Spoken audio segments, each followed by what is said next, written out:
World's biggest astrology community in Tamil. Online Astro TV, வாழ்வின் வெளிச்சம். Online astro டிவியை கண்டு மகிழுங்கள். இப்போ ஈஸ்வரமூர்த்தி ஐயா அவர்கள் பார்த்தீங்க அப்படின்னா,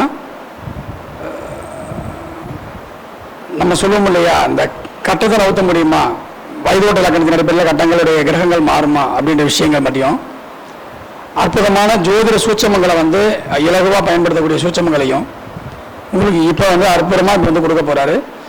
இதை வச்சு அவரோட ஆய்வுகள், அவர் நிறைய ஆய்வுகள் பண்ணியிருக்காரு. அதில் இதுவும் ஒரு ஆய்வு. அந்த ஆய்வுகளை ஒரு சிறு விளக்கம் தருமாறு அன்புடன் அழைக்கின்றோம். நன்றி.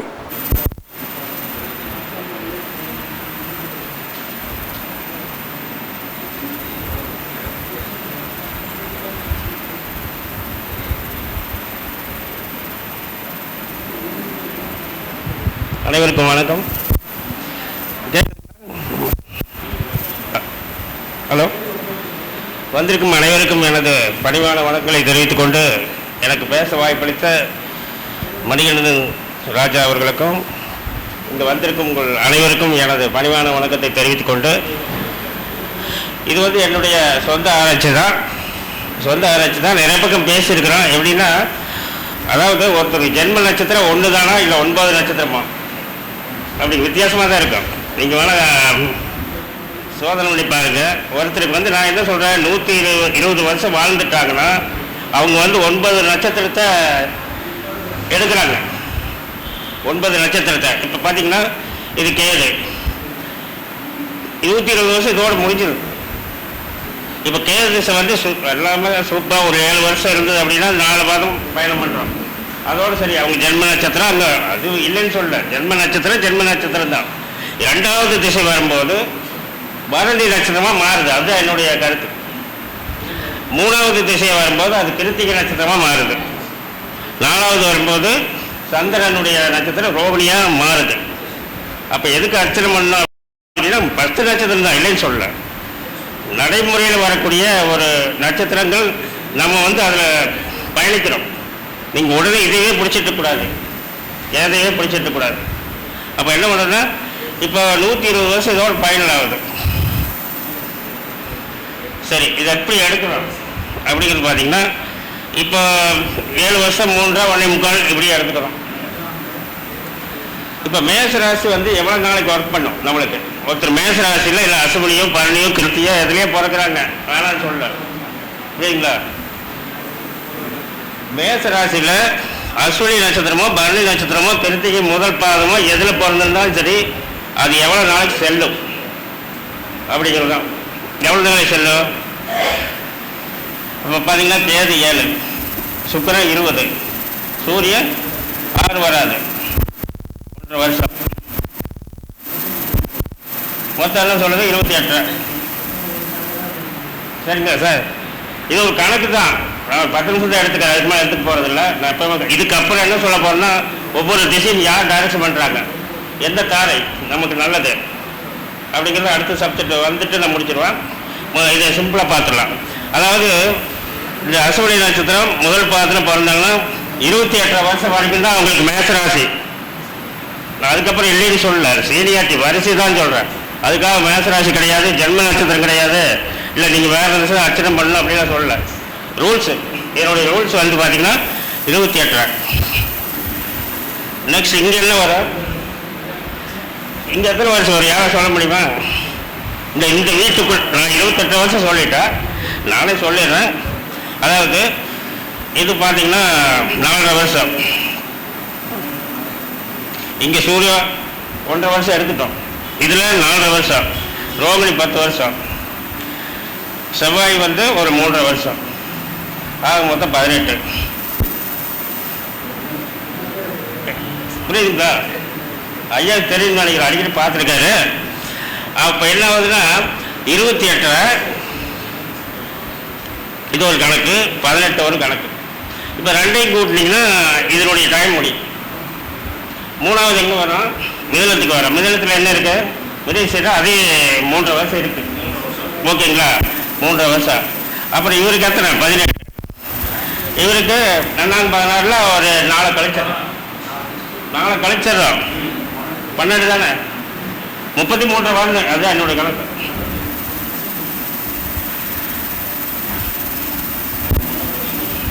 ஓகே, அது 33. இது எவ்வளோ வருங்கிறீங்க? ஷார்ட்டாக சொல்லுங்க மேலே யாராவது. ஷார்ட் பாட்டி 40 வருஷம் வருது. அப்போ எத்தனை நட்சத்திரம் இதுலேருந்து எடுத்தீங்கன்னா 9 நட்சத்திரம் வருதா? அப்போ சில பேர்த்துக்கு வந்து பார்த்தீங்கன்னா இதுலேயே வயசு முடியும். அப்போ என்ன ஆகுதுன்னா இதில் எத்தனை வயசு முடியுதோ அதோட அந்த நட்சத்திர பயணங்கள் அவங்களுக்கு முடிஞ்சது.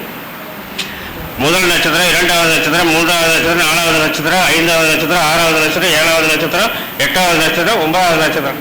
120 வருஷம் அந்த காலத்தில் இருந்திருக்காங்க. இத்தனை நட்சத்திரங்களும் பயணிச்சிருக்காங்க அப்படிங்கிறதா. இப்போ யாராவது உங்களுடைய ஜென்ம நட்சத்திரம் இப்போ நடக்கிற திசைன்னு சொல்லுங்க. யார் வேணாலும் சொல்லுங்க. சொல்லுங்க சார்.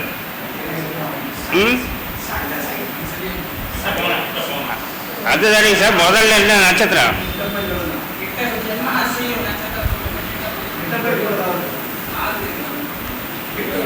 கிருத்தி. ஓகே, முதல்ல சூரியன், சனி திசைன்ட்டீங்க. சந்திரன், செவ்வாய், ராகு, குரு, சரி, இங்கே நிற்கிறீங்க. இங்கே தானே? அப்போ என்ன ஆகுது? இப்போ உங்களுக்கு சூரிய திசை நடக்க வரைக்கும் கிருத்திகை நட்சத்திரம், அதுக்கு 8 வச்சுங்க, வேண்டாங்க. கிருத்திகை ப்ளஸ் அடுத்தது சந்திரன், சந்திரனுடைய ஸ்டார் ரோகிணி. ரோகிணிக்கிறது மிருகசீரிடம், அதுக்கு அடுத்தது திருவாதிரை, அடுத்தடுத்தது புனர்பூசம், பூசம். இதுதான் கான்செப்ட். இப்போ உங்களுக்கு யாருக்கு வேணால் எந்த திசைவாலும் நடக்கட்டு, அவங்களுடைய ஸ்டார் என்ன அது சீனியாட்டே வரணும். 3 நட்சத்திரத்துன்னு போட்டு குழப்பிக்கூடாது, சீனியாட்டே வரணும். இப்படி வரும்போது இதுலேயே வந்து இது 40 வருஷம் சொல்லிங்கன்னா எப்படி தெரியணும்ல. இப்போ உங்களுக்கு என்ன திசை நடக்கும்? இங்கே பிறந்திருந்தீங்கன்னா உங்கள் வயசு என்னன்னா இங்கே போட்டே வந்தீங்கன்னா எங்கே இருக்கிறீங்க? இப்போ எந்த இடத்துல இருக்கிறீங்க? இப்போ மேசத்தில் தான் போனதா இல்லைங்களா? இப்போ எந்த இடத்துல இருக்கிறோம்? இப்போ எந்த இடத்துல? இங்கே இருந்தால் வயசு என்ன அப்படிங்கிறது கிளியராக வரும். அப்போ அந்த நட்சத்திரத்தை கொஞ்சம் நம்ம ஃபாலோ பண்ணணும். இது ஒன்றையுமே பார்த்துட்டு கூடாது. அப்போ வந்து இப்போ இது வந்து என்ன சொல்கிறோம்? சம்பத்தாரைங்கிறான். இது ஜென்மத்தாரை, சம்பத்தாரை, விபத்துத்தாரை, சேமத்தாரை, பிரத்யேகத்தாரை, சாதகத்தாரை, வதைதாரை, மைத்திரத்தாரை, அதிமைத்திரத்தாரை. எந்த தாரையும் இப்போ திசை போயிட்டு இருக்குது. உங்களுக்கு ஜென்மம் அசுவலி நட்சத்திரம் சரி. இப்போ வயசு என்ன? எந்த நட்சத்திரம்? அந்த நட்சத்திரம் என்ன தாரையில் போயிட்டு இருக்குது? ஜென்மத்தாரையா, சம்பத்தாரையா, விபத்துத்தாரையா, சேமதாரையா, பிரத்யேகத்தாரையா, ஜாதகத்தாரையா, வதைதாரையா, மைத்திரத்தாரையா, அதிமைத்திரத்தாரையா? இதை பொறுத்து தான் அந்த திசையினோட பலன் எப்படி இருக்குன்னு தெரியும். சும்மா எதுனா அவர் உச்சமாயிட்டாரு, ஆட்சி ஆயிட்டாருன்னா ஒன்று எந்த பிரயோஜனம் கிடையாது. எல்லாமே ஆட்சி, எல்லாம் உச்சம், அப்புறம் ரொம்ப கஷ்டப்படுறாங்க. இப்போ இதுலேயே வந்து அந்த திசையினுடைய பலன் எடுக்கலாம். சரி, இது 40 வருஷம் கிளியராக உங்களுக்கு புரியணும்ல. இதில் எத்தனை வருஷம் இருக்குது? 4 வருஷம். அடுத்தது என்ன? 19. அடுத்தது 17. சரியா போச்சுங்களா? 40 வருதா? இப்போ மொத்தம் 120 வருஷம் ஆச்சுங்களா? இப்போ வந்து நம்ம பயிற்சி எடுக்கிறது இதோட முடிச்சுக்கிறோம். அடுத்த கான்செப்ட் அதே கேது தான் இங்கே வருவார். அதே வந்து இங்கே முடிப்பார், இங்கே வந்து முடிப்பார். நான் ஒரு கட்டம் போடலையா? இங்கே முடிப்பார். அடுத்த 120 வருஷத்தை இங்கே முடிப்பார். அடுத்தது இங்கே ஆரம்பித்து 120. ஆனால் அதே கிரகம் தான், அதே கிரகம் தான், வேற கிடையாது. அதனால தான் நான் இதோட முடிக்கிறேன். அப்போது என்னாவது? இங்கே 120, இங்கே 120 எவ்வளோ ஆச்சு? 240. இதோட 360 டிகிரி எவ்வளவு? அதே 320 தானே? எப்படி? அப்போ நாம் எந்த இடத்துல பயணம் பண்ணிட்டு இருக்கிறோம் அப்படிங்கிறத வச்சு தான் நம்ம ஜாதகமே சொல்லணும். நீங்கள் எந்த இடத்துல போயிட்டு இருக்கிறீங்க? சரி, இதில் போகிறது நீங்கள் இப்போ எங்கே இருக்கிறீங்க? இப்போ இதில் போகிறதா எந்த காலத்து கூட இதுக்கு மேலே நாம் இருக்க முடியாது. இங்கே போகிறதுக்கு தான் 1.5 வருஷத்துக்கு கணக்கெடுத்து இப்போ எங்கே போயிட்டுருக்கோம், அவ்வளோதான். நட்சத்திரம் மாறிக்கிட்டே இருக்கும். வயது நகர நகர ராசி லக்னம் நட்சத்திரம் எல்லாம் மாறும். இது எல்லாத்துக்கும் மேலே இப்போது சந்திரனுக்கு மட்டும் நாம் இருப்பு திசை போடுறோம். ஒருத்தருக்கு இருப்பு திசை ஜனனகாலம். இருப்பு திசை என்ன? ஏன் செவ்வாய்க்கு போடலாம்ல, ராகுக்கு போடலாம்ல, ஏன் சந்திரனுக்கு போடுறோம்? அது ஒன்று தான் போடுறோம். நான் அப்படி இல்லை, எல்லா கிரகங்களுக்குமே இருப்பு திசை எடுப்பேன், எடுக்க முடியும் எல்லா கிரகங்களுக்கும். இப்போ செவ்வாய் வந்து ஒரு திசை இருப்பு திசை, செவ்வாயினுடைய இருப்பு திசை எவ்வளவு அப்படிங்கிறது எல்லாமே எடுத்துடலாம். அப்போ எடுக்கும்போது எல்லாம் வந்து கிளீனாக தெரிஞ்சிடும். சரி, அடுத்தது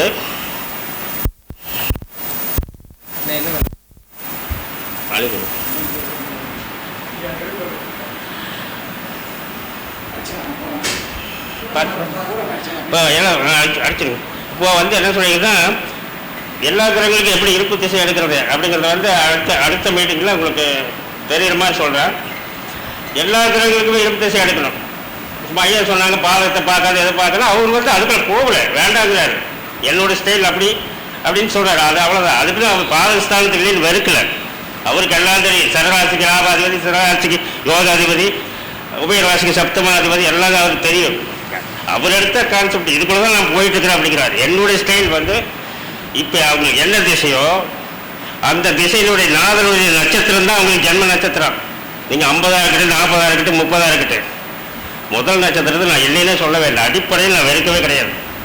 ஏன்னா என்ன ஒரு விஷயங்கள் பேசினாலும் ஜோதிட சம்மந்தப்பட்டு தான் பேசணும். அதுக்கு வெளியிலேருந்து பேச முடியாது. இப்போ அது 5 நிமிஷம் எதுக்கு வரணும், அது முக்கியமானது, எல்லாருமே ஃபாலோ பண்ணக்கூடியது. இதெல்லாம் வெளியில் கிடைக்காது, சொல்ல மாட்டாங்க, தெரியுதா? வெளியில் கிடைக்காது. இப்போ திசை பற்றி பலன் சொல்வது எப்படின்னா, அது தாரைகள் தெரிஞ்சிருக்கணும், 9 தாரைகள். இப்போது முதல் தாரையின் அதிபதி யார்? நானே எழுதி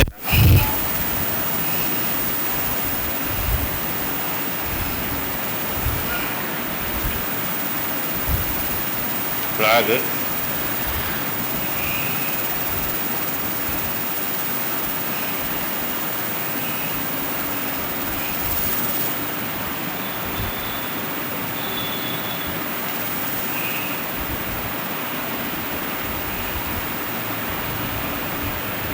இவ்வளோதான். ஜாதகம் சொல்லுவதற்கு எளிமையான முறை, சும்மா சாதாரண கணக்கு இல்லை. நாங்கள் 15 வருஷத்துலேருந்து படிச்சுட்டு தான் இருக்கிறது. இப்போவெல்லாம் படிக்கல, எந்த கிளாஸுக்கு போக முடியாது, எந்த டிகிரி வாங்கலை. இப்போ வந்து எனக்கு 62 1964 என்னுடைய டேட்டா. 15 இயர்ஸில் இதுக்கு வந்தேன். எந்த காலேஜ் படிக்கல இதுக்காக. அவ்வளோதான். இது வந்து ஒரு யாருக்கு எந்த திசை முதல்ல வந்தாலும் இவங்க தான் டைரக்ஷன் பண்ணுவாங்க. முதல் திசைக்கு யாரு? சூரியன். 2வது திசை இவர் தான் பண்ணுவார், 3வது திசை அவர் பண்ணுவார். இப்படியே தொடர்ந்து லைனாக வராங்க. அப்போ ஒருத்தர் வந்து நம்ம ஜாதகம் பார்க்கும்போது அவங்களுக்கு என்ன திசை, எத்தனாவது திசை, இதுக்கு முன்னாடி வந்தது எத்தனாவது திசை, எந்த திசை ஸ்டார்டிங்கில் வந்தாங்க அப்படின்னு கணக்கெடுத்தால் ஏன் ஜாதக பலன் கரெக்டாக சொல்ல முடியாது அப்படிங்கிறதா. இதில் யார் ரைட்டு யார் ரைட் இல்லை அப்படிங்கிற போது தேர்ந்தெடுக்கணும். இவங்க ஜென்மம் ரைட் அடிக்க முடியாது. இது சம்பத்து, இது விபத்து, இது வந்து சேமம். சில இடத்துல இதை வந்து மாற்றி வைக்கிறாங்க, பரவாயில்ல வச்சுட்டு போகிறாங்க. நான் ஒரே மாதிரி தான் வச்சுட்டுருக்கேன். இதெல்லாம் சொல்கிறோம்.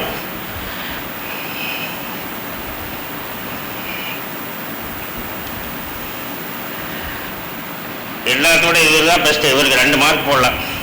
நண்பன், நல்ல நண்பன். 17வது நட்சத்திரம், 8வது நட்சத்திரம், 8வது நட்சத்திரம், 17வது நட்சத்திரம், 26வது நட்சத்திரம். அது எப்படி?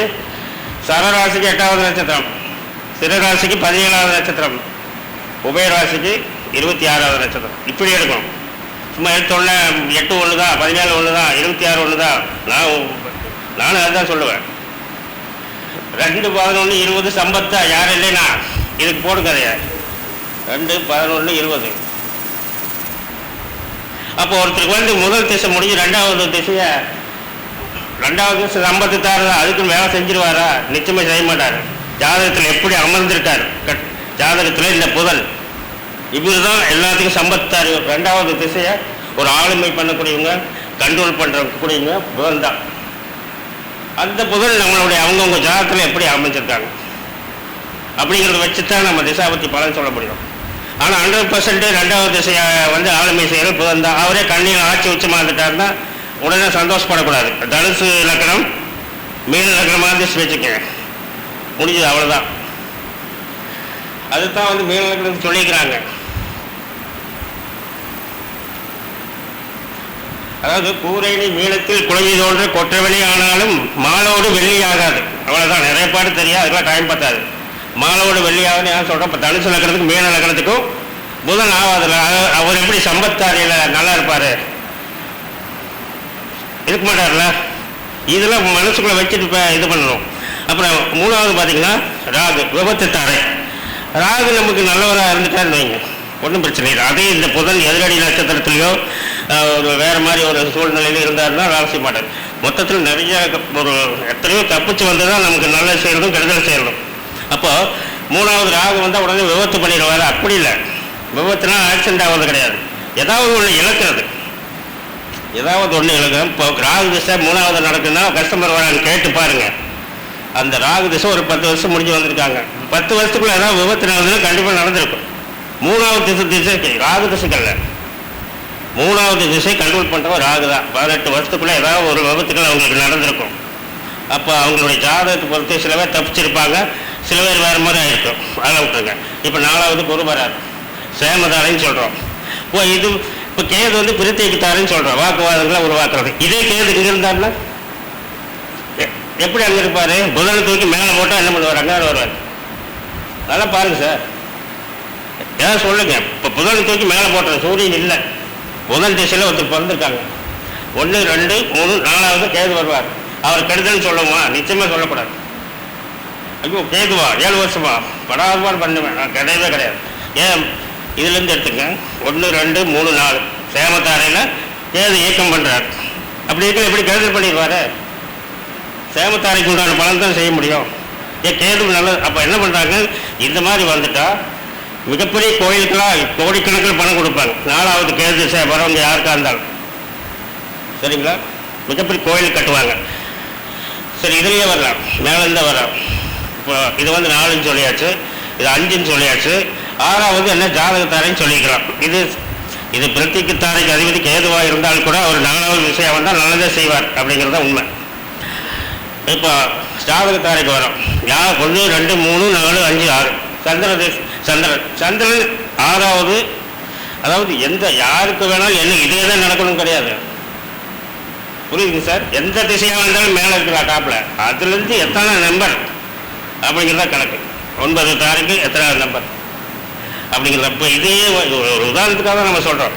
இப்போ 6வது ஜாதகத்தாரை சந்திரன் சார் நடக்குது. அவர் வந்து ஜாதகத்தில் எப்படி இருக்கிறாரு, இந்த ஆரம்ப திசைக்கு அவர் எப்படி இருக்கார், அந்த திசாநாதனுடைய நட்சத்திரம் என்ன, இவர் இருக்கக்கூடிய நட்சத்திரம் என்ன, உடனே தாராபலன்களை போய்த்தாகணும், எதுவுமே போகாமல் இருக்க முடியாது.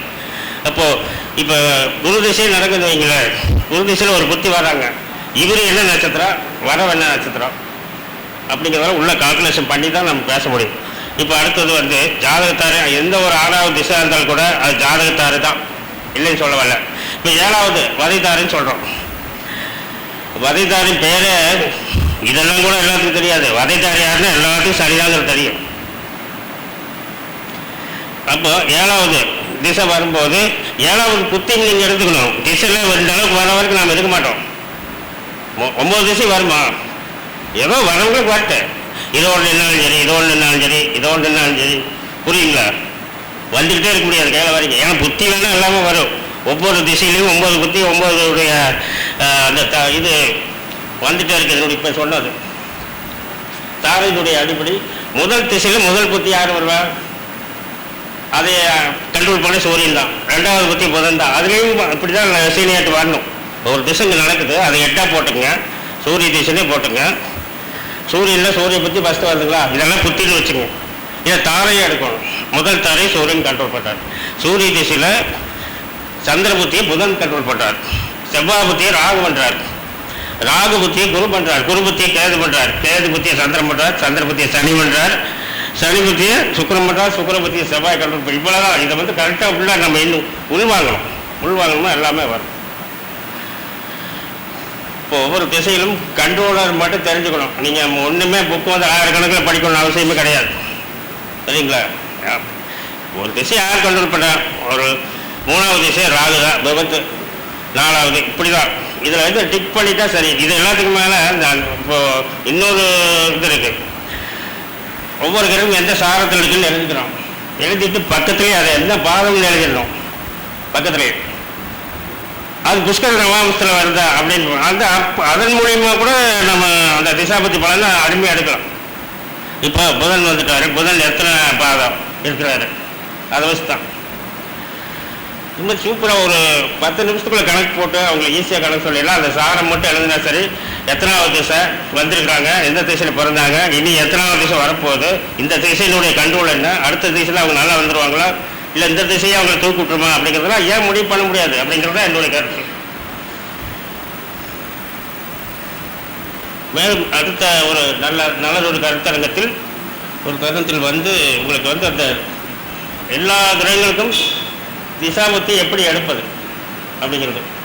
இப்போது 120 வருஷம் பஞ்சாங்கத்தில் இருக்கு, எந்த திசையில் என்ன புத்தி அப்படிங்கிற சூட்சம கணக்கெல்லாம் வந்து 120 வருஷம் கேட்டிங்கன்னா நான் அப்படியே எழுதிக்கிட்டே இருப்பேன்.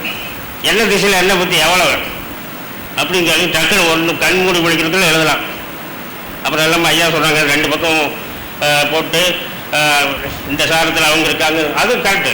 முதல்ல அந்த 2 அம்சக்கடத்தை வச்ச அவங்க என்ன ஸ்டார்னு இருக்காங்க, எத்தனாவது பாதத்தில் இருக்காங்க அப்படிங்கிறமோ தெரியணும். ட்ரைனிங் எடுக்கணும். அதுக்கு 27 நட்சத்திரம் சரளமாக தெரியணும். அந்த 27 நட்சத்திரம் அசுமணி பாண்டி எழுதிட்டே வந்தோம்ல, ரேவதி வரைக்கும் அந்த பாதங்கள் மனப்பாடம் பண்ணணும். பண்ணினா மட்டும்தான் ராசி அம்சத்தை பார்த்து இந்த ஒரு லக்கம் மகலக்கம் போட்டார். ஏன் அது என்ன நட்சத்திரம் சொல்ல தெரியாது, எத்தனாம் பாதம் சொல்லிட்டு போட்டீங்களா சார்? 2லேயுமே மகலக்கணம் போட்டார். எல்லோரும் பார்த்துட்டு தான் இருந்தீங்க. சரி, அது என்ன நட்சத்திரம் நான் சொல்கிறப்போ யாருக்கா தெரியுமா சார்? நீங்கள் சொல்ல வேண்டாம். மகர லக்கணம், இதுலேயும் மகரம் அதுலேயும் மகரம். அப்போ எந்த ஸ்டார் எத்தனாம் பாதம் என்னங்க சார்? யாரும் சொன்னாங்களே, இல்லை அவருக்கு தெரியும், நீங்கள் சொல்ல வேண்டாம். ஏன்னா அப்படி படம் போட்டதாக அவர் தானே. அப்போது இதெல்லாம் கண்டுபிடிக்கணும். 2லேயுமே ஏன் நான் சொல்லாமலாம் போயிட மாட்டேன், சொல்லிட்டு தான் போவேன். 2லேயுமே மகர லக்கணம். அப்போ உத்திராடம் 2ஆம் பாதத்தில் அங்கே வர முடியும். இப்போ 4ஆம் பாதத்தில் ஜெயிக்கல அப்படின்னாங்க. வர்க்கோத்தம நட்சத்திரமெல்லாம் இருக்குது. இப்போ மிதுன ராசியில் ஒவ்வொரு ராசிலையும் பார்த்தீங்கன்னா அசுவனி முதல் பாதம் 1, 2 ஏன் போட்டு வந்தாங்கன்னா அது அவங்களுடைய தொகுதி. 2வது சுக்கிரனுடைய தொகுதி, புரியுங்களா? அப்புறம் சூரியன் இப்படியே போயிட்டு இருக்கு. அடுத்து சந்திரனுடைய தொகுதி. இதனால் தொகுதியெல்லாம் தெரியணும். ஒரு 3 பேர் கையாளுறாங்க. மேசத்து கடகத்து வரைக்கும் 3 பேர், கடகத்துலேருந்து இந்த சிம்மத்துலேருந்து விருச்சிகத்து வரைக்கும் 3 பேர் கையாளுறாங்க. தனுசுலேருந்து யார் பண்ணுறா அதில் 3 பேர். அதெல்லாம் யாருன்னு தெரிஞ்சுக்கணும். அப்போ தான் நம்ம வந்து கரெக்டாக அந்த பலன் எடுக்க முடியும் அப்படிங்கிற சொல்லி இதுவரை என்னுடைய வாய்மொழியை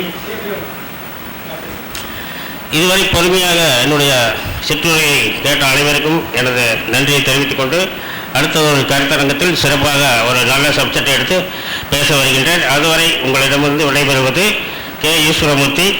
என்னுடைய ஃபோன் நம்பர் 9488137784. இதில் வந்து உங்களுக்கு ஏதாவது டவுட் இருந்தால் எப்போ வேணாலும் ஃபோன் பண்ணி கேட்கலாம். ஐயாவை கன்சல்ட் பண்ணிவிட்டு அப்புறம் பண்ணுங்கள். இந்த வாய்ப்பை எனக்கு கொடுத்த மிக மதிப்புக்கும் மரியாதைக்கும் உரிய மணிகண்ட சார் அவர்களுக்கு என்னுடைய பெரிய நன்றியை சொல்லி விடைபெறுகின்றேன். நன்றி, வணக்கம்.